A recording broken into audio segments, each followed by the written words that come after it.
Good evening, this is Brass Tacks. I'm Zakir Jacob. The India-Canada bilateral relationship has sunk to its lowest depth in a very, very long time. After both countries expelled a bunch of each other's diplomats, it is clear that Canada has neither provided the evidence that it claims it has when Mr. Trudeau, the Prime Minister of Canada, stood up in the floor of the Parliament over a year ago and said that they have evidence of the role of Indian government officials in the killing of Hardeep Singh Nijjar. Nor does Canada intend to provide any such evidence because no such evidence exists. If it did, then it would have been made available to the Indian side in the last year plus. What is even more concerning is that there are at least 24 most wanted Khalistani separatists who are hiding away in Canada and against whom there are pending extradition requests. India has been sending this time and time again to the Canadian authorities, but the Canadian government is doing nothing about it. They're sitting on their hands as far as these extradition requests are concerned. And this includes members, very close members, very high-ranking members of the Lawrence Bishnoi gang, which the RCMP yesterday accused of being in cahoots with Indian consulate and embassy officials about gathering information, about issuing threats and extortion bids against Khalistan separatists who are operating inside Canada. It is as clear as day that Justin Trudeau is doing this purely for political mileage ahead of next year's election. The question, though, is he is right now 20 points behind the Conservative leader in the polls. If elections were to be held today, not only would Trudeau lose, he would lose badly. Like I said, the best case scenario is lose by 20 points. The question then is, why would anybody sacrifice a diplomatic relationship as important as the one that is with India at the altar of domestic politics?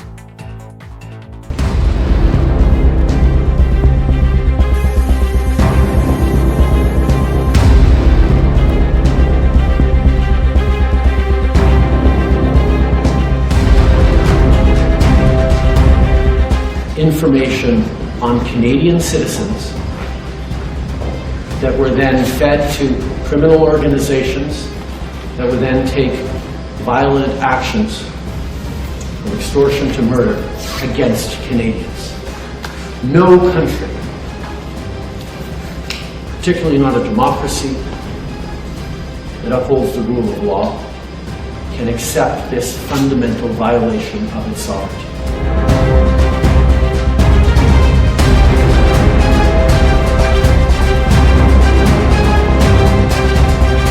One organized crime group in particular, which is the Bishnoi group.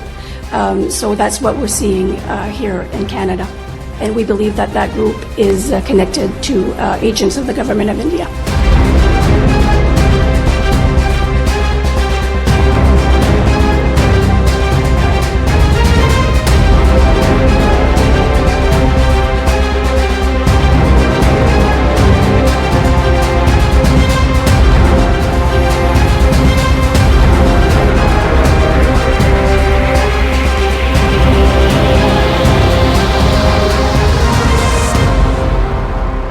All right, let's open this up to our panelists. What exactly is going on here? Is this scorched earth politics by the Trudeau administration because he wants another term as Prime Minister? Why would anyone in his right mind sacrifice an important bilateral relationship just for domestic political brownie points? And it's not even a guarantee that just because he's doing this, he will get the vote of the ultra-extreme Khalistani bloc that has become an important political constituency in Canada over the last many years? Or is he doing this just to appease Jagmeet Singh and the NDP in the hope that they would continue to support him into the next term, if at all he gets the next term? Let's now open this up to our panelists. Ujjal Dosanjh is former minister in the former Conservative government of Stephen Harper, the Canadian government. Zachary Paikan is a senior fellow with the Institute for Peace and Diplomacy. Sushant Sareen, senior fellow with the Observer Research Foundation. Kamal Sibal, former foreign secretary, is also joining us. Chris Blackburn is an international security affairs expert who's also joining us. Let me start with Zachary Paikan.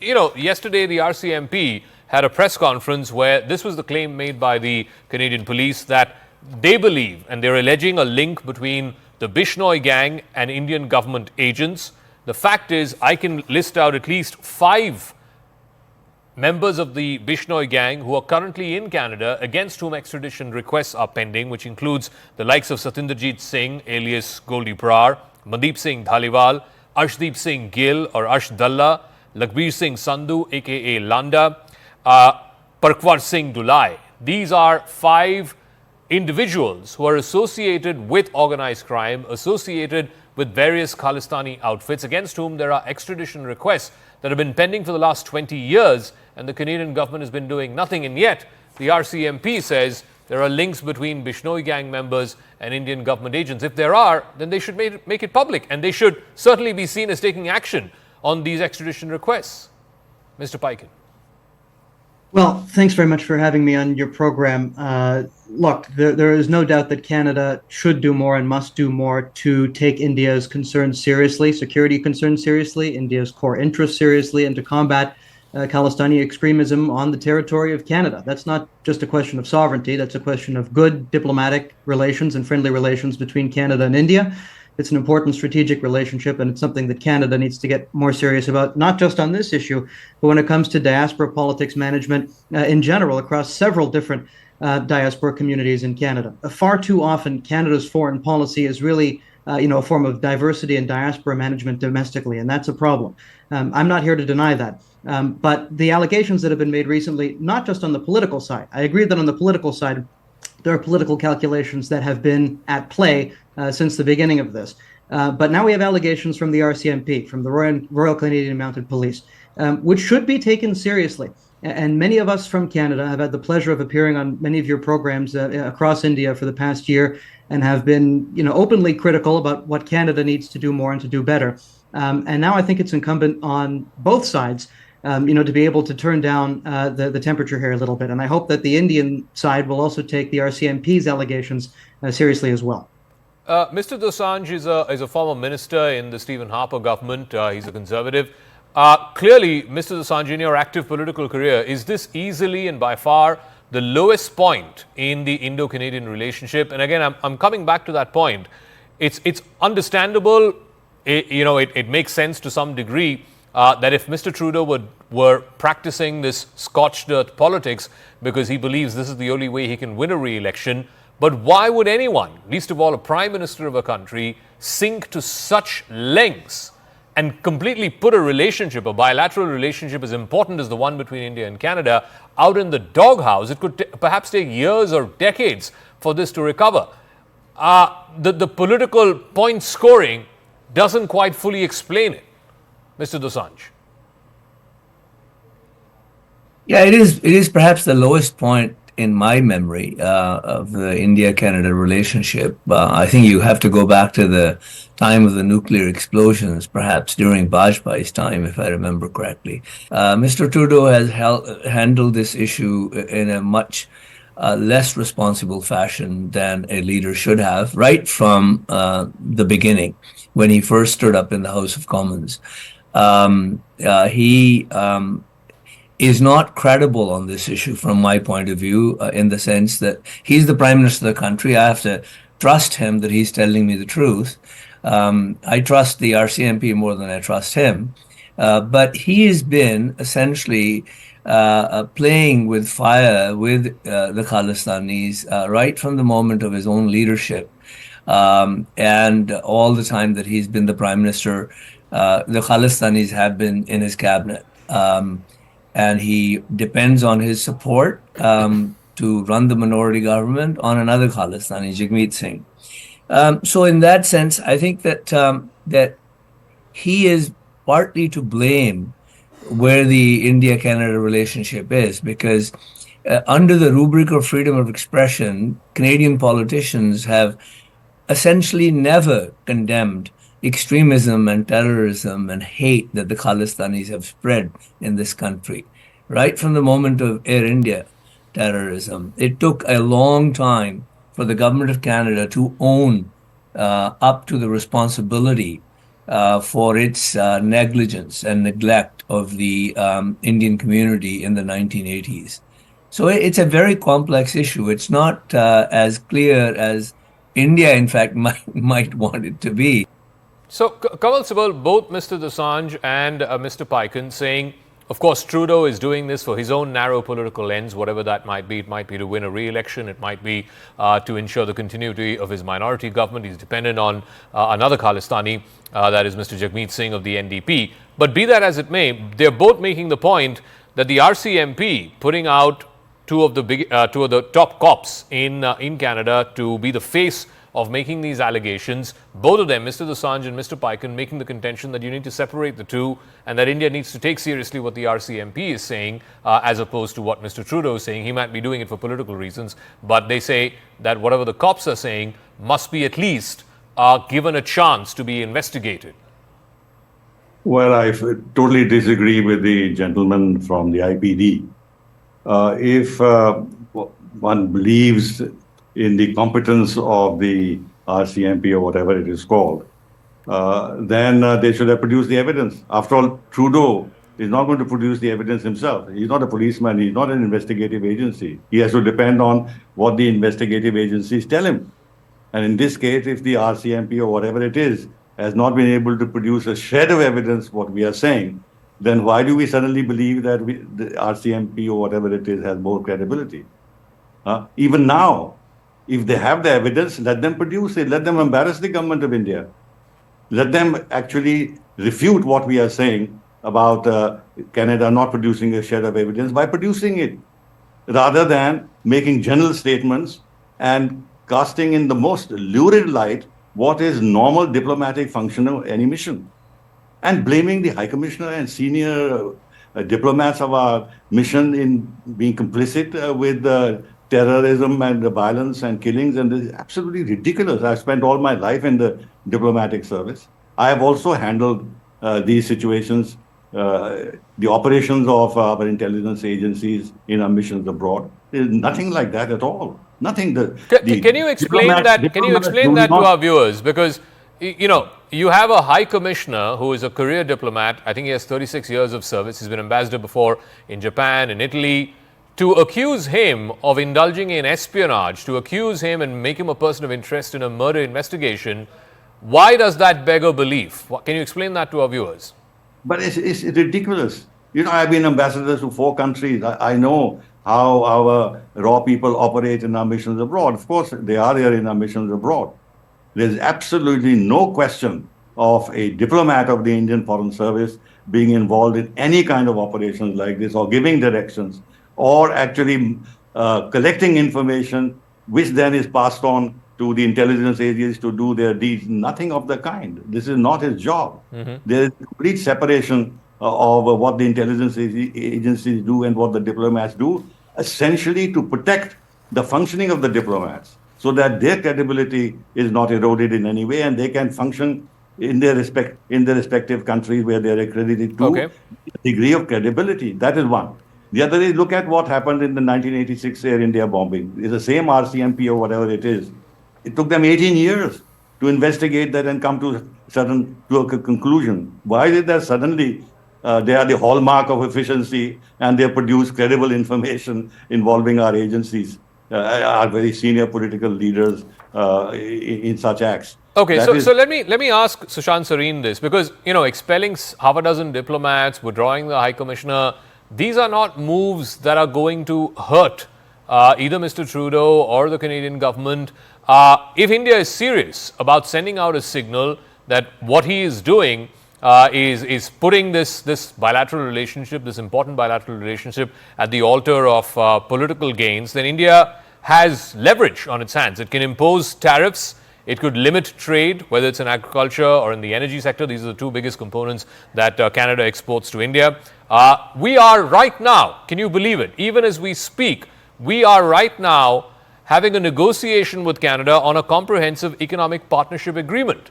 Why on earth would you want to get into a comprehensive economic partnership with a government, with a prime minister who publicly accuses the Indian government and Indian government officials of killing Canadians on Canadian soil and not providing a shred of evidence to back that up in a year and a half now? Sushant. Zaka, on the comprehensive economic partnership thing, I think the Canadians had called off the talks. I don't know if they've resumed, But I think they themselves called off the talks, and I don't see any reason why we should resume those talks. Number one. Number two, we have limited trade with Canada. It's not our biggest trading partner. I think it's 25th or something, so it really doesn't stack up too much. And the fact is that India should take certain punitive measures. So, for example, forget everything else. What is there a consulate in Chandigarh for? After all, Indian press reports are even more credible than the rags called Washington Post and others, who have been regurgitating or producing the stuff which other officials have told them on Amit Shah is involved, or this person or that person is involved. There are specific allegations against Canadian diplomats that they have been facilitating some of these gangsters, they've been facilitating terrorists, they've been hobnobbing with some of these characters. Why is the consulate still open? Why can't we shut it down? Let them shut down whichever consulate of ours they want to. How does it matter to us? Okay, fine, there are some Indian citizens out there. But look, let's face it, the Canadians have never given a damn about Indians or people of Indian origin in Canada unless they are Khalistanis. Because what did they do after the Air India bombing? How much did they care for the people, the victims of the Air India bombing? And they didn't care because there were no white men involved. So they didn't bother, and the voters for them were the Khalistanis. So they continued. This was Trudeau's dad. So the son, the apple does not fall very far from the tree. The son is doing the same thing. But let's come back to what is happening right now. RCMP, I think Ambassador Sibbal spoke adequately on that. If RCMP is such a great organization, why did they not come out with specific facts yesterday?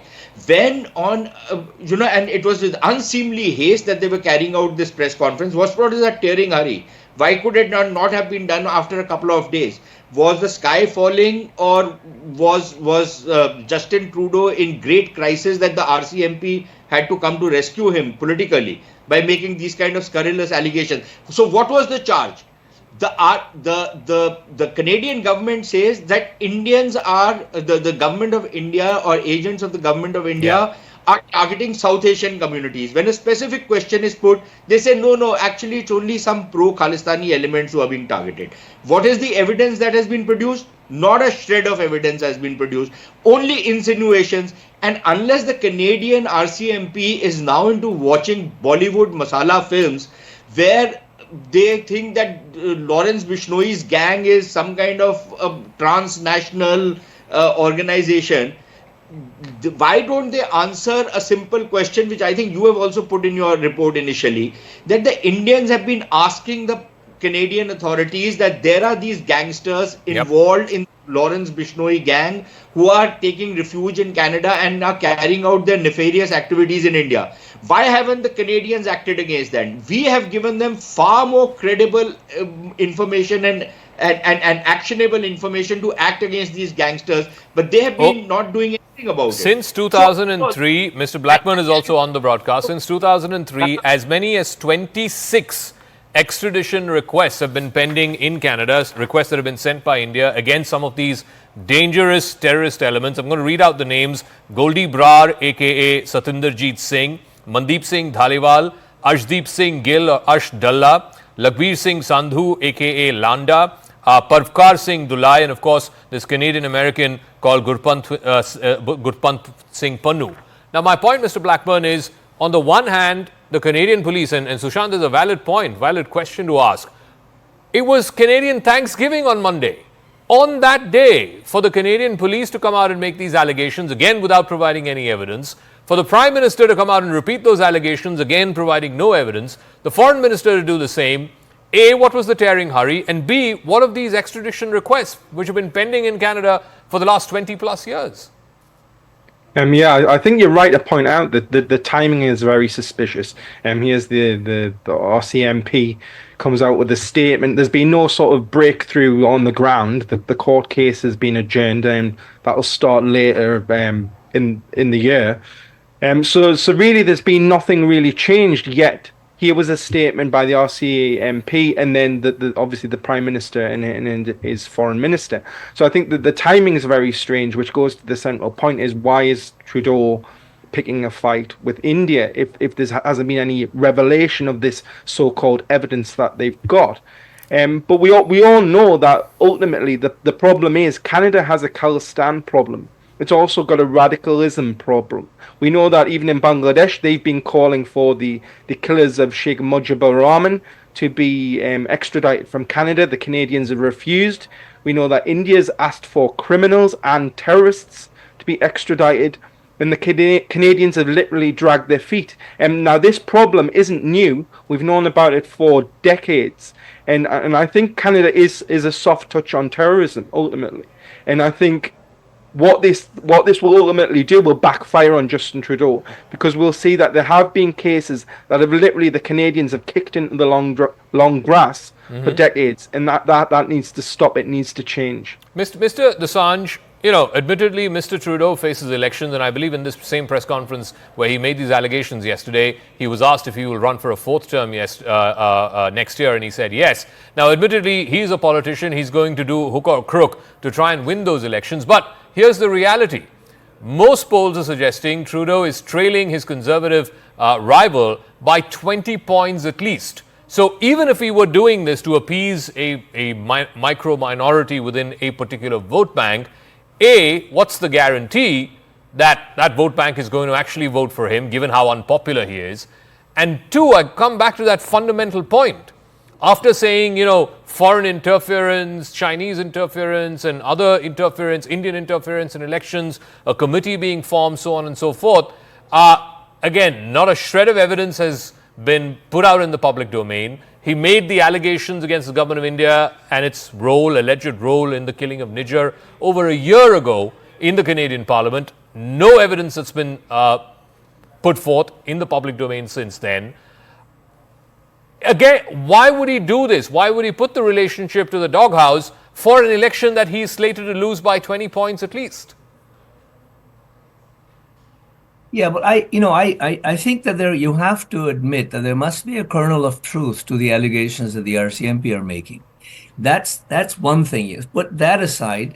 As to Mr. Trudeau's conduct, the fact is that all Sikhs aren't Khalistanis. A tiny minority of them are. Khalistanis are much more prominent because many of them have been violent and extremists, and they threaten people into silence. So most of the Sikhs in Canada don't say anything about these issues. The silent majority of the Sikhs have never been Khalistanis in Canada. And they might vote Liberal despite Mr. Trudeau because of their own affinity with Mr. Trudeau's father, who opened the doors to Canadian immigration in significant numbers. So those are, essentially different issues. I don't think that it's beneficial to Mr. Trudeau in terms of the votes. I just think he's mishandled it. He depends on the Khalistani support in the sense that Jagmeet Singh himself is a Khalistani, so he depends on his support. But I'm sure Khalistan is not the only issue that motivates Jagmeet Singh to support Mr. Trudeau. So, but I want to ask Mr. Paikin how this is a self goal to Canada, because Canada has agricultural-led exports to India, which could be badly hit. I think the trade relationship is about $8.5–9 billion, which is not a lot, but it is significant from a Canadian point of view. Canadian pension funds have invested billions in the Indian markets. That could suffer. Canada's energy and potash exports to India could be disrupted. Indian students, I think there are about 250,000 of them in Canada. If the Indian government decides that they want to send less and less of Indian students to Canada for study overseas, that again would hit Canadian universities, it would hit local economies.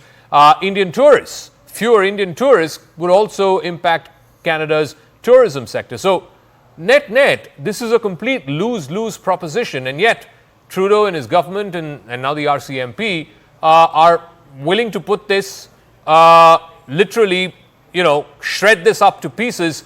For what? Towards what end? No, I agree fully with Ujjal that, the Prime Minister Trudeau, has unfortunately mishandled this. This is also not the first important bilateral diplomatic relationship that has fallen apart on his watch. We've also seen, Canada-China relations encounter a very significant difficulty, albeit not exclusively for reasons related to anything the Prime Minister did. That was related to an extradition request by the United States. We've also seen Canada's relationship with Saudi Arabia go through a crisis, and they're trying to get things back on track there as well. Overall, there seems to be difficulty in Canada finding ways to navigate the new multipolar reality on the world stage. All of that is true, and there are certainly domestic, political considerations here at play of various sorts, including the fact that there's another foreign interference scandal involving China that the perception is that Mr. Trudeau mishandled, and for that reason, he wanted to get out and ahead on the Indian allegations. And unfortunately, the result of this has been to put Canada's relationship with India in jeopardy. And I agree that over the past year, there has not been enough transparency and openness and evidence put forward, and this has only made the situation worse. However, we now have much more detailed allegations from the RCMP, which I think deserve to be taken seriously. There are allegations that Indian authorities have not taken these allegations seriously, and that the Canadians have tried to present evidence, in fact, in confidential settings, as should be the case. This should be presented confidentially, given that we have an important diplomatic relationship, between Canada and India here. And it looks as if the Indians have stonewalled. Can I ask a simple question? If it's the contention of the Canadian authorities that they have provided this evidence, the Indian government has said that there's been no evidence that's been provided. But if it's the contention, let's assume that the Indian authorities are lying. If the contention is the Canadian authorities have given this evidence and the Indian authorities are not doing anything about it, they're refusing to acknowledge it, why wouldn't the Canadian authorities make that public? Call out the Indian government, call out its duplicity. Yes, of Look, course. I'm not a legal expert here, so I'm not able to weigh in on whether or not it's possible to release evidence like this in the public in the middle of an ongoing case. What I am saying is, at least from the diplomatic and political standpoint at this point, that the ball has been in Canada's court for the past year or so, given the lack of detail on the allegations up until now. I think that the ball legitimately at this point is in India's court, and India has to make a strategic decision here. This isn't just a legal question. This is also a strategic decision. Is it more important for India to be able to show as a rising power, and let me finish on this, is it more important for India to demonstrate to the world as a rising power that it's going to push countries like Canada around, because it wants to make it clear that its core interests are not up for discussion? Or is the diplomatic relationship and the bilateral relationship between India and Canada more important to New Delhi? That's the question. If it's the latter, I hope that calmer heads on both sides will prevail. I don't think any country, rising power or risen power, would sacrifice its core interests for anything, or should sacrifice its core interests for anything. And this is where the problem is, and I want Kawal Sibal to weigh in on this. Mr. Trudeau and his Liberal Party and the allegations that have been made by the RCMP all somehow seem to point to the direction that this is being done at the behest of a few individual officials, or this is being done by Mr. Modi because he has a muscular foreign policy and so on and so forth. No, these are people who are calling for actively dismembering India. This is a direct challenge, a threat to India's territorial integrity and sovereignty. And no democracy should see that as being kosher. It's as simple as that. I mean, Khalistan is not some bunch of peaceful guys who are saying, okay, let's try and find a way to integrate into this whole thing. Let's try and find if we can find, more autonomy. No, they are calling for actively dismembering an established sovereign part of India. I mean, that should be unacceptable in any democracy. Kawal Sibal. Well, that is true. But if the Canadian government and Trudeau allows these forces to operate on his soil and rejects all our protests and our demands, then there's nothing all that much we can do about it, except to dilute the ties with Canada in every possible area. That option is open to us. But I'll come back to what was said earlier. Suddenly, we are being accused of not being sufficiently responsive in terms of responding to Canadian allegations, and RCMP suddenly has acquired a great deal of credibility. Now, Trudeau has gone on a limb last September in Parliament, and now again he has come out with a lot of statements against India. Now, for his own credibility, he should be able to produce evidence. Now, they have leaked evidence about the Doval meeting with two of the senior officials, Deputy National Security Advisor and the Deputy Head of their Foreign Office in Singapore. They have leaked a lot of information about that and what transpired. And the Washington Post says that Doval told them that this we should all agree that this meeting never took place, and they've gone ahead and given all the details. So if they can play these underhand games, what does it? Why doesn't he go? Trudeau himself or the RCMP give details, broad details of what the allegations against India are, instead of actually ridiculously saying that our High Commissioner and senior officials are involved in this. This doesn't make any sense.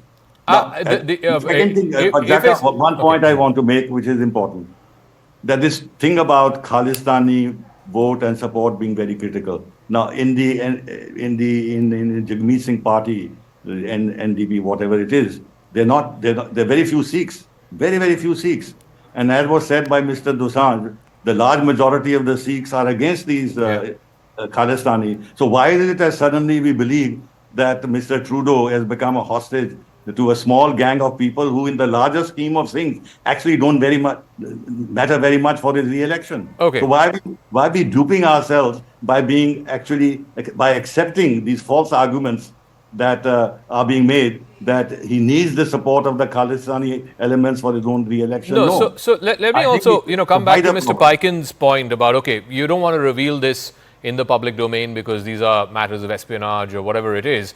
But Sushant Sareen, here's the thing. Ultimately, this is a murder investigation, right? You have to provide the evidence to a court of law. A court of law has to judge whether that evidence adds up in trial, right? 3 people have been arrested. And I'm not here holding a brief for those 3 people, but ultimately, whether those 3 people are guilty of murdering Nijar has to be decided by a court of law basis the evidence that the police will submit in court. Why hasn't the police done that in the court of law either? You look at the American example, the whole Nikhil Gupta episode, the threat to Pannu, right? How did that come to light? How did that come to the public domain? Because it was filed in a court of law and eventually it was unsealed. Ultimately, this information, if as Mr. Trudeau is saying and the RCMP saying, oh, there's evidence, that evidence has to come to the public domain either through a court of law or they should choose to put it out in the public domain. Yeah, so, Zaka, this whole case is so leaky that it's now quite ridiculous. They arrested after about a year. They arrested 3 or 4 guys. Have they pressed charges as yet? Nothing has happened. There is no movement in the court. They have not produced any evidence in court which actually links, number 1, proves that these guys are involved in the assassination. Number 2, proves that they have been put onto this job by the Indian authorities or by Indian agents. Nothing of that sort has come out. Exactly. All that you have, Mr. Paikin keeps repeating RCMP as though it's some kind of Bible or some kind of holy book which cannot go wrong. But please tell me, what are the specific charges that the RCMP has made with some evidence? None whatsoever. Number 2, Zaka, there is no Canadian exceptionalism.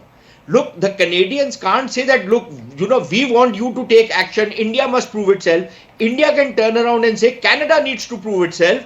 Why is Canada harboring these terrorists, gangsters, transnational drug lords, all kinds of nefarious activity with links with ministers and MPs in Canada? Why is Canada harboring them? Why are they not taking action against these people despite India having given information? The onus is not on us. The onus is on Canada. Okay. And number 3, Zaka, and this is equally important. Look, the Canadians keep saying that we are a rule of law country. Why don't they implement their own rule of law? When you openly threaten to bring down an Air India aircraft, and just today apparently 8 Air India aircraft have been threatened, probably hoaxes, but nevertheless, and chances are these scum from Khalistan are going to be involved in that. When these kind of activities are going on, when Indian diplomats are threatened and there are credible threats made against them, why isn't action taken against those people? When you threaten to bring up Indian Airlines, why isn't action taken? And finally, Mr. Dosanjh, I really have to wrap up. Mr. Dosanjh, I'll give you the final word because, this whole contention that somehow the Indian government is making this out to be some political opponents of Mr. Modi, or Mr. Modi wants to flex his muscles on foreign soil, therefore he's doing this, therefore he's given a carte blanche to his agents and so on. Like I said, these are people who are trying to actively secede from a part of India, from the union that is India.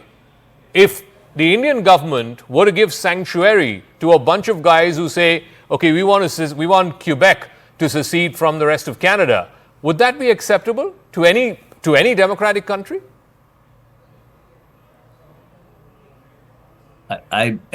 Look, I fully support the integrity of and unity and integrity of India, and I think that government of Canada, by policy, is committed to the territorial integrity of fellow democracy. There's no question. I don't think government of Canada is engaged in actively encouraging dismemberment of India. It is just their, incompetent and irresponsible politics that has brought us to this particular place. Okay. And I don't think that Mr. Modi. These people aren't Mr. Modi's enemies, the Khalistanis. They're the enemies of India, right? So this is not personal for Mr. Modi or BJP. I'm sure this feeling cuts across political divisions in India. That you have these groups of people in places like England, Australia, Canada, US, sitting around trying to, right. make plans to dismember India. I'm glad you said that, absolutely, Mr. Dosanjh. We'll have to leave it at that. Thank you very much for all our panelists in joining us. We'll see how this story moves forward. As of now, 6 diplomats from either side have been expelled. India has withdrawn its High Commissioner after he was named as a person of interest. Whether or not this further escalates, we'll wait and watch, but I suspect it will before it dies down.